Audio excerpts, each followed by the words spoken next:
We have some breaking news now coming in. Vice President Jagdeep Dhankhar has spoken out on the no trust motion against him in the Parliament.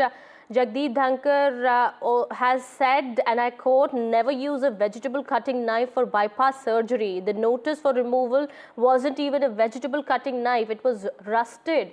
Unquote. Well, he's also said that orchestrated efforts by forces inimical to the interest of this country were trying to destroy brick by brick our constitutional institutions. Well, a strong response that has come in from Vice President Jagdeep Dhankhar. Well, that's the latest that's coming in at this point in time. Remember, the opposition had moved a notice earlier for a motion of no confidence against the Vice President, who is also the chairman of the Rajya Sabha. And this notice was rejected by the Deputy Chairman of the Upper House on several grounds. It also said that there were technical flaws in the notice that was given.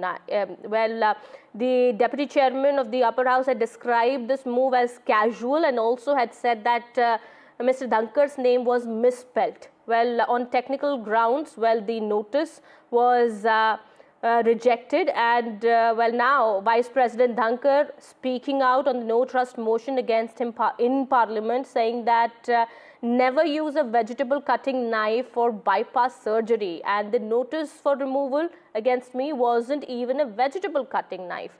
Well, my colleague Himanshu Shekhar also joins us on the broadcast here. Well, a strong response, Himanshu, from the Vice President.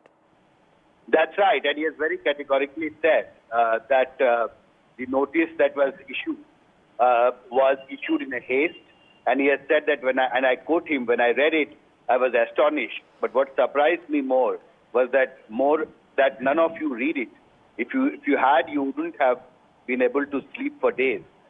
We clearly are very strong rebuttal from the Vice President, who has repeatedly been admonishing the opposition parties and has repeatedly rejected the allegations leveled by Mallikarjun Kharge and other senior leaders against him. And I think this notice, of course, was rejected on the last day of the winter session of Parliament, and now Vice President, for the first time, very categorically showing his anguish and anger at the manner in which the no confidence motion was sought to be moved against them. And in that context, he has also said that there have been orchestrated efforts by forces which are inimical to the interests of the country, who are trying to destroy brick by brick our constitutional institutions. So a word of caution and a very strong rebuttal to all the allegations and the fact that opposition had in fact moved a very ill-conceived no confidence motion against him.